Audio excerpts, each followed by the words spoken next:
Hello students. Last video lecture में actual में time इसलिए है कि अपलोड होने में हमको समय लगता है, इसलिए 10-12 या मैक्सिमम 15 मिनट का वीडियो बन पाता है। इससे ज़्यादा वीडियो नहीं बन पाता, वरना तो मैं चाहूँ तो 1 घंटे का पूरा वीडियो बना के आपको दे दूँ। आप सोचते हो सर पिक्चरें तो आ जाती है, आप क्यों नहीं आते हो? तो मैं कोई हीरो थोड़ी हो जो आ जाता हूँ।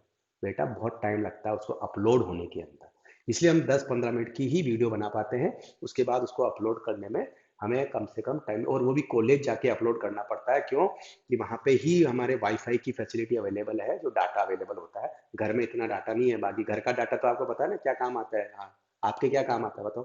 बिल्कुल सही समझदार हो। मैं आपसे एक क्वेश्चन दे के गया था। मैंने आपको बोला था कि फ्री रेडिकल की, और ये बहुत इंपॉर्टेंट, बहुत अच्छा क्वेश्चन है, इसके 4 टिक लगा लेना, यानी कि एग्जाम के पॉइंट से बहुत इंपॉर्टेंट है। मुक्त मूलक की stability, stability of free radical, ये क्वेश्चन बनेगा। तो इसको कैसे समझाएंगे? ये तो आपको पता ही है, ये 3 डिग्री है, ये 2 डिग्री है, और ये 1 डिग्री है। कुछ बच्चों को तो यही पता नहीं कि 3 डिग्री क्या होता है। अरे भाई, जब 3 डिग्री कार्बोकेटाइन, ये तो पता है ना। 3 डिग्री 2 डिग्री कार्बन किसको बोलते हैं, या ये भी नहीं पता? है ना? तो ऐसा कार्बन जो 3 से जुड़ा हो 3 डिग्री, ऐसा कार्बन जो 2 से जुड़ा हो 2 डिग्री, ऐसा कार्बन जो 1 से जुड़ा हो 1 डिग्री। ठीक है? और उस कार्बन पे जो अगर फ्री रेडिकल है, जैसे 3 डिग्री पर रेडिकल है, इसलिए इसको 3 डिग्री, इसको 2 डिग्री, इसको 1 डिग्री। लेकिन मैं ये कह रहा हूं कि इनकी स्टेबिलिटी का ऑर्डर आपको बताना है, तो इसको कैसे एक्सप्लेन करेंगे? तो यहां पे मैं इस वाले को पहले लेता हूं, 1 डिग्री वाले को, और इसको एक्सप्लेन करते हैं। तो मैंने आपको बताया था ना, एल्फाइड, देखो ये भी कार्बन क्या है, असंतृप्त है। आपको मैंने हाइपर कॉन्जुगेशन की परिभाषा में 3 स्टेप, एक डबल बॉन्ड वाला, एक प्लस वाला, और एक डॉट यानी फ्री रेडिकल वाला, 3 एग्जाम्पल दिए थे ना। बस वो थर्ड एग्जाम्पल आपको यूज में लेना है। ये आपका अनसेचुरेटेड यानी असंतृप्त कार्बन है। ये यहाँ पे अल्फा हो गया। तो अल्फा में क्या करना है, इसके हाइड्रोजन को ओपन करो इस तरह से। ठीक है? अभी कार्बोकेटाइन में भी किया था अपन ने, ऐसा ही किया था कार्बोकेटाइन में। लेकिन अब यहाँ जो सोचने वाली बात है, वहां प्लस होता था, तो अपन तीर कैसे चलाते थे? ऐसे चलाते थे। वो तब था जब यहाँ पे क्या था, प्लस। लेकिन यहाँ प्लस नहीं है, तो तीर ऐसे नहीं चलेगा, ध्यान रखो। अब यहाँ पे एरो का जो सिंबल आएगा वो ऐसे आएगा। इसको क्या बोलते हो? हाँ बताओ, ये अगले नेक्स्ट चैप्टर में आएगा वापस। क्या बोलते हैं? Fish hook, half headed. Half headed, 3 तरह के तीर होते हैं, अगर मैं आपको बता दूं, पहले अगले चैप्टर में आएगा। एक इस तरह का होता है, एक इस तरह का होता है, और एक इस तरह का होता है। ये अपने नेक्स्ट चैप्टर में मैं लूंगा, जब आपको बताऊंगा। फिलहाल अभी ये है, इसको अर्ध वक्र तीर, हाफ हेडेड, क्योंकि एक ही है हेड, इसका आधा ही माथा है, पूरा माथा नहीं है। पूरा माथा ये रहा, और ये 2 माथे हैं, समझ? आधे माथे वाला, पूरे माथे वाला, 2 माथे नहीं, सॉरी, है ना? वापिस से ना, क्या बोलेंगे? Half headed arrow. इसको क्या बोलेंगे? Full headed arrow. इसको बोलेंगे डबल हेडेड एरो। अर्ध वक्र तीर, पूर्ण वक्र तीर, और ये क्या कहलाएगा? बताओ, देखो आप सोच के बताना क्या कहेंगे। तो ये 3 तरह के सिंबल होते हैं। फिलहाल अभी मैं इसी की बात कर रहा हूं। तो यहाँ पे क्या हो रहा है, जब फ्री रेडिकल आए, ये बात ध्यान से सुनना। जो भी बच्चे वीडियो देख रहे हैं या देखेंगे, वो ध्यान से सुनेंगे इस चीज को। इसमें बच्चा बहुत ज्यादा गलतियां करता है, बच्चा नहीं कर पाता है। इसलिए मैं कह रहा हूँ कि जब फ्री रेडिकल होता है, तो ये एरो ऐसा ही लगाना है। आप ये मत करें सर आपको बनाना नहीं आता, ऐसे क्यों नहीं लगाया? ऐसा नहीं है, ये हाफ हेडेड ही लेना है। इट इज हाफ हेडेड, क्योंकि एक बॉन्ड में 2 इलेक्ट्रॉन होते थे। एक इलेक्ट्रॉन इधर आया तो एक इलेक्ट्रॉन इधर चला गया। एक बॉन्ड के 2 इलेक्ट्रॉन होते हैं, तो एक इलेक्ट्रॉन आ रहा है इस साइड में, तो एक उधर जा रहा है। तो इस तरह से यहाँ पे जब जब ये इलेक्ट्रॉन यहाँ आएगा, तो ये इलेक्ट्रॉन ऑटोमेटिक यहाँ आ जाएगा अपने आप ही। तो ये एक इलेक्ट्रॉन यहां से आया, एक ये वाला आ गया, तो ये मिलके तो क्या बन जाएगा? Double bond. ये देखो मैं कैसे बना रहा हूं, और ध्यान से सुने इसकी। देखो बच्चा जो गलती करेगा, मैं बता रहा हूँ, ये प्लस लगा देगा, और प्लस नहीं आएगा, ये इलेक्ट्रॉन जा रहा है, तो यहाँ पे भी डॉट, तो डॉट में डॉट ही आएगा। सीखा? वापिस सीखेंगे, प्रैक्टिस करेंगे, तभी परफेक्शन आएगा।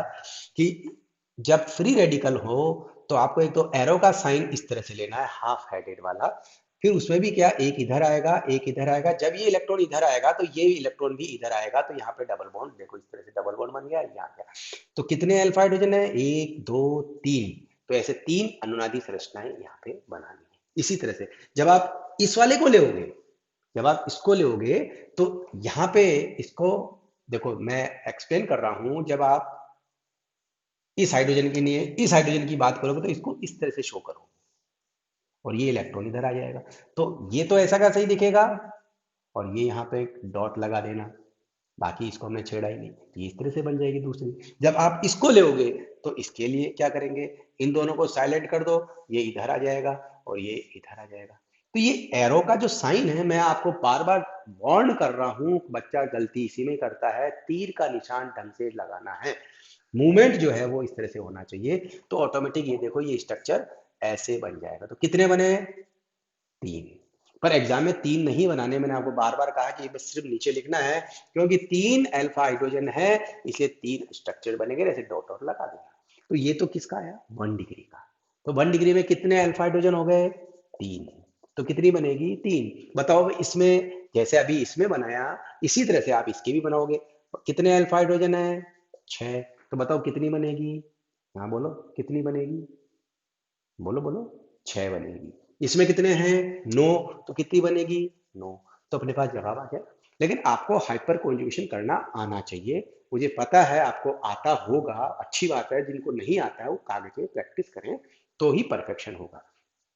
तो इस तरह से नीचे जवाब आ गया कि 3 डिग्री में 9 अल्फा हाइड्रोजन होता है, इसलिए 9 अनुनादी संरचनाएं बनती है, इसमें 6 बनती है, इसमें 3 ही बनती है। तो जिसमें जितनी ज्यादा रेजोनेटिंग स्ट्रक्चर्स बनती है, जितनी ज्यादा अनुनादी संरचनाएं बनती है, वो उतना ही ज्यादा स्थायी होता है, इसलिए 3 डिग्री ज्यादा स्टेबल है। ठीक है, तो आपको ये बात समझ में आ गई। अब अपन बात करते हैं नेक्स्ट एप्लीकेशन। ये मैं आपको क्या पढ़ा रहा हूं पता है, हाइपर कॉन्जुगेशन क्या होता है, कितने टाइप का होता है और उसका यूज क्या है, व्हाट आर द एप्लीकेशन। तो एक एप्लीकेशन अपने इसकी वो थी बेकर-नाथन वाली बात, उसको समझाया, टोलोइनर वाला, है ना। दूसरी हमने कहा कार्बो कैटायन की स्टेबिलिटी को समझाया। थर्ड हमने किसको समझाया, फ्री रेडिकल को समझाया। एक फोर्थ नंबर की बहुत अच्छी एप्लीकेशन है, वो भी देखो आप, और ये क्वेश्चन भी है। अच्छा, ये क्वेश्चन आपको तब समझ में आएगा जब मैं आपसे कहूं, पहले तो बताओ ये क्या है। कुछ बच्चे बोले, कुछ, एक तो ऑर्गेनिक का नामकरण बहुत कमजोर है। जिन बच्चों को ऑर्गेनिक का नोमेनक्लेचर नहीं आता है वो ऑर्गेनिक में हमेशा कमजोर रहेंगे। तो अपना नोमेनक्लेचर, नामकरण सुधारो। इसका क्या नाम है भाई, यहां से करेंगे 1 2 3 4, क्या नाम है, 1 ब्यूटीन। इसमें 1 2 3 4 तो क्या हो जाएगा, 2 ब्यूटीन। चलो आता है, तो काफी बच्चों को आता है। लेकिन मेरा एक क्वेश्चन है कि 1 और 2 ब्यूटीन है, तो इसमें ज्यादा स्टेबल कौन है, which alkene is more stable, stability of alkene, कौन सा रूल लगता है, पढ़ाई करी क्या, ढंग से करी क्या, हाँ बताओ। वेरी गुड, एक बच्चे ने सही बोला, सेटजेफ रूल। कौन सा रूल है, सेटजेफ रूल।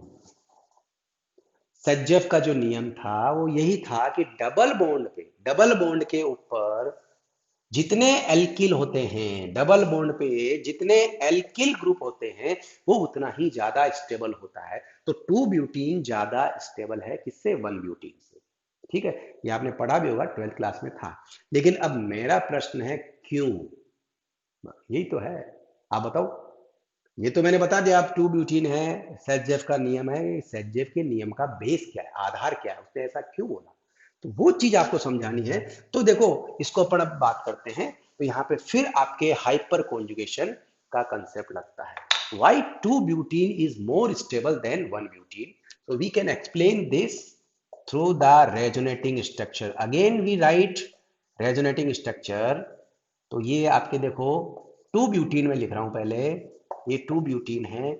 आप किसकी बात कर रहे हो, डबल बॉन्ड की। आपको कितना समझाया, प्लस हो चाहे फ्री रेडिकल हो चाहे डबल बॉन्ड हो, उससे जुड़ा हुआ पहला कार्बन अल्फा होगा, तो ये क्या कहलाएगा, अल्फा। इधर ये भी डबल बॉन्ड है तो ये क्या कहलाएगा, अल्फा। तो आप क्या करेंगे, इस अल्फा को ओपन करके लिखेंगे, yes right. Now it's clear what is alpha and you can write this. तो how many alpha hydrogen you have, 6। कितने अल्फा हाइड्रोजन है, अब इसके अंदर आपको क्या करनी है, हाइपर कॉन्जुगेशन करना है ना। आता है ना, जब डबल बॉन्ड वाला कंसेप्ट सिखा रखा है, तो जब देखो यहां से ये मूव करेगा, तो ये मूव करके अपने आप ही यहां जाएगा, तो इससे जो रेजोनेटिंग स्ट्रक्चर्स बनेगा, ये इस तरह से यहाँ पे प्लस आ जाएगा। देखो यहाँ एरो का साइन देखो वापिस, अब ये कौन सा एरो आ गया, ये फुल हेडेड एरो आ गया, क्योंकि दोनों इलेक्ट्रॉन आ रहे हैं, इसलिए यहाँ पे क्या हो गया, प्लस आ जाता है, और ये आपके जैसा है वैसा ही रहेगा। अब देखो यहाँ डबल बॉन्ड आया, यहाँ पे डबल बॉन्ड है, तो इसका मतलब मूवमेंट करना पड़ेगा ना, तो वैलेंसी गड़बड़ हो जाएगी ना। देखो 2 और 2 4 और 1 5, तो इसलिए वो अपने आप ही ऑटोमेटिक डबल बॉन्ड मूव करके इस कार्बन पे आएगा, तो यहाँ पे क्या हो जाएगा, माइनस। बाकी इसको छेड़ा ही नहीं, इसको चुपचाप रखो, तो ओवरऑल यहाँ पे एक इससे बनेगी। ठीक ऐसे ही इसका इसके भाई, एक बार इसकी बारी, एक बार इसकी बारी, और एक बार आपकी बारी, बना के देखना घर पे। आया समझ में? तीन तो इससे बनेंगे, ऐसे ही तीन इससे बनेंगे, तो टोटल कितने बनेंगे? वही बात आ गई ना, जितने अल्फा हाइड्रोजन होते हैं उतने ही ज्यादा रेजोनेटिंग स्ट्रक्चर्स बनते हैं। तो 2 ब्यूटीन में 6 अल्फा हाइड्रोजन आ रहे हैं। कितने? 6 अल्फा हाइड्रोजन है, 6 बन रही है। अगर मैं इसी को 1 ब्यूटीन कर दूं, थोड़ा आप बुक में से भी खोल के देखें। अब आपको देखो वीडियो लेक्चर में थोड़ा बहुत समझ में, मुझे पता है आपको पूरा तो समझ में नहीं आता है, लेकिन इतना जरूर कह सकता हूं कि आपको अगर बुक में से एक बार पढ़ लोगे तो पूरा समझ में आ जाएगा। देखो अब यहाँ पे डबल बॉन्ड है, तो ये डबल बॉन्ड है, तो यहाँ पे अल्फा, ये अल्फा आ जाना है, डबल बॉन्ड से जुड़ा हुआ कार्बन अल्फा, दूसरा नहीं देखना, वो तो क्या है, वो बीटा कहलाएगा। हम सिर्फ अल्फा की बात कर रहे हैं।